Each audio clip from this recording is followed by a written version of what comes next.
Okay, as you can see, Your Honor, clearly the stick, and there's the hose, clearly attached to my fence. And there's no way that's 10 inches. That's only at the most 4 inches. Here, give me the measuring tape. Hang on. Hang on, we're going to take this measuring tape just to show a point here. Okay, I'm coming through. Hang on. Wait. Hang on. Yeah, that's not even an inch. They're totally attached to the fence.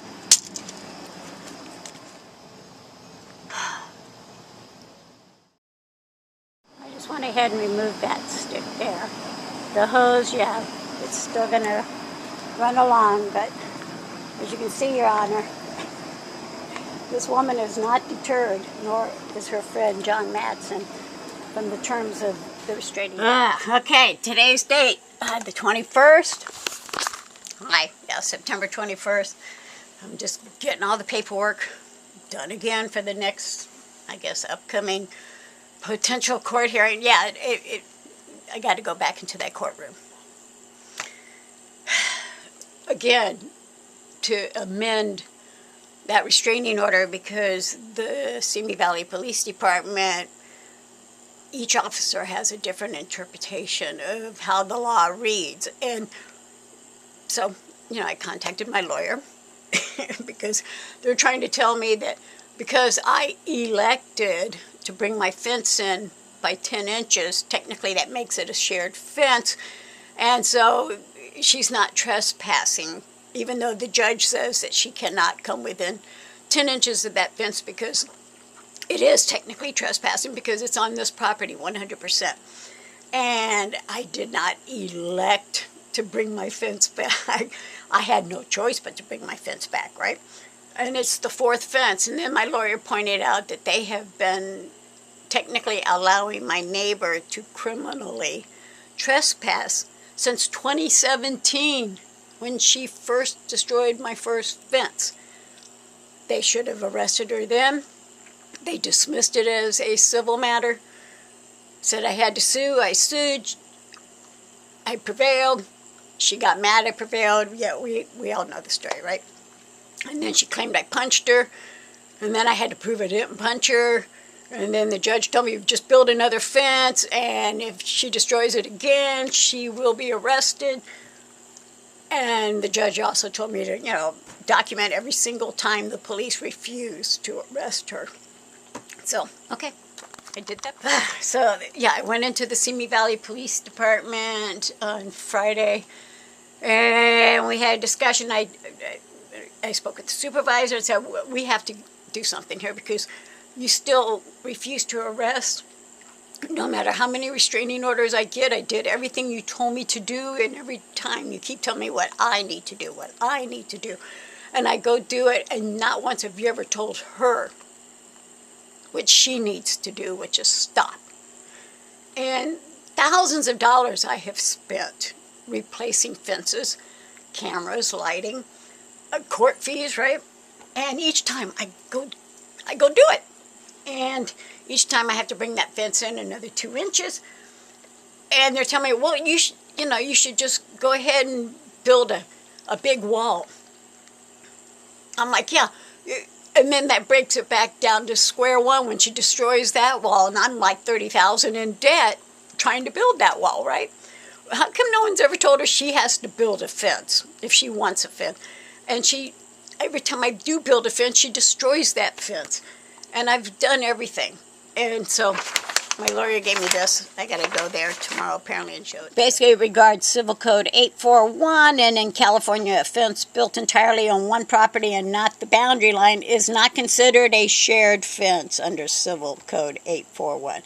The fence is the sole property of the landowner who built it. And of course, goes on to explain it a little bit more, but basically in conclusion, building a fence on your own property does not automatically give your neighbor the right to trespass, nor does it automatically make the fence a shared fence under California Civil Code. And then he went on to explain to me, he goes, basically the Simi Valley Police Department you know, they have their own, I guess, interpretation of the law is this, you know, because each officer, you know, maybe they're not trained in defense law. But he said the point remains they are trained on people who have been trespassing and what criminal trespassing is. And it should have never been dismissed as a civil matter. And the history, 4 offenses. He says, clearly, the Simi Valley Police Department has given me the runaround. Clearly, the judges in every case awarded me judgment, awarded me the restraining orders. And the police are saying that the judge is incorrect and doesn't know case law by saying that she can come up to my fence because it's a shared fence. It's not, just because she can see it doesn't make it a shared fence. So yeah, I'm going to have to go back into that courtroom and do another modification of the restraining order, and I'm going to subpoena the police officers who are willing to come in. And I guess hopefully the judge will be able to explain to them whatever misconceptions they have regarding the fence and my neighbor, and whether or not she deserves to be arrested for all her vandalism and actions against me, her and John Matteson. It's been a rough 7 years. Yeah, so when I had to call them the other day and they still wouldn't arrest her or give her a citation, I had to get into there. And here's where the supervisor is stating in writing, I had him write it down just so I can have it for my own personal records here, and to show to the judge that they're claiming that Linda and John are on their side of the fence 10 inches away is not a crime, even if standing on the old destroyed cinder block wall. Even when standing on my destroyed cinder block wall that they destroyed. At this point, yeah, I'm just, you know, I'm going to go in the police department, show them the paperwork that I got. I have everything filed for the modification, and yeah, like 300 pages again.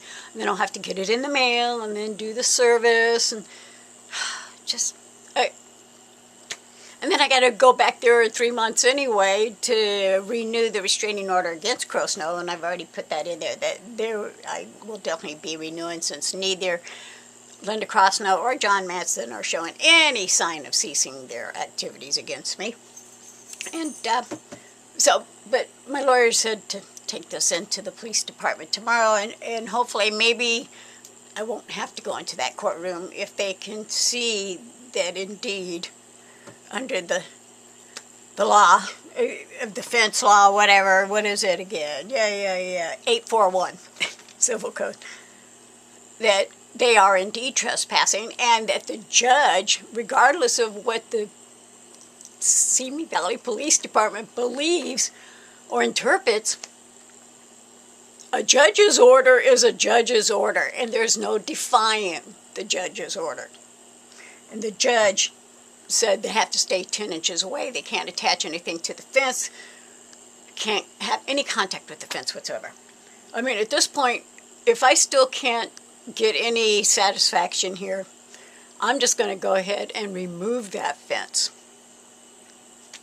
and put it in storage, you know, and just let it stay dangerous out there. I mean, you know, I don't go out there that often, but because it's a 5-foot drop. But, you know, I'm going to have to maybe eventually, yeah, hopefully, because there is a 5-year law that if you don't, you know, go back with the fence to the boundary line, then she would have to go into the courtroom and claim adverse possession, but she would have to prove she's paying taxes on it. And we're the ones paying taxes on it, so yeah, no, she won't be able to prove that, right? And but I think with all that open space, she can't destroy it, right? If I remove it, she can't destroy it, and I can just put it in storage. And then maybe she'll get around to building her own fence. I mean, it has been over 7 years, and she hasn't done it yet. Okay, today's date, September 21st, and as you can see, Your Honor, the newest addition to the trespassing. There's a sign here, I guess, telling me not to cut her string. Yeah. She's destroyed 4 of my fences, but don't cut her string. And again, that piece of wood is right there. And yeah, the string is running all along. See, there's the property line. They're clearly within sight of it. As you can see, he busted my stick right here where the property line is. And they got the hose still running. Yes, Your Honor. You are seeing not only the previous damages, but the current damages and the defiance of the restraining order. Again, these posts that you see right here, these rulers attached to my fence, not only are they within that 10 inches, but they are also on my utility lines, because that's my retaining wall right there. And the city doesn't allow the easement to be bothered. And yeah, here it says, stop destroying her property. Your Honor, thousands of dollars I've spent replacing fences, including this one. And she claims I'm destroying her property. She clearly has a mental problem. I guess she's got a light there for whatever reason. But see, that's what's left of my retaining wall. The property line, yeah, it goes right there. And then there's the easement line, but they got a hose, again, running along it, as I pointed out. Again, this one, these posts are all on the easement lines. And you're not allowed to, city ordinance, I'll go to the city tomorrow. To have those there. But yeah, as you can see, totally destroyed. I'm going to come up here real quick, climb my fence. But clearly it's not any yard work they're doing, right? Look at that. Yeah, they're focused on my fence, destroying my retaining wall, have destroyed it, but they can't clean their yard. And their whole bullshit about wanting to get near this fence so they could do yard work clearly is a lie, just so you can see. Yes, John Matteson claims he has nothing to lose. He doesn't care if he embarrasses his wife and kids, but he does really like that truck. Yeah, he doesn't care if he's an embarrassment to the family. He's protected with that truck, but he don't mind screwing over other people's vehicles. Yeah. He had fun doing that with the knife.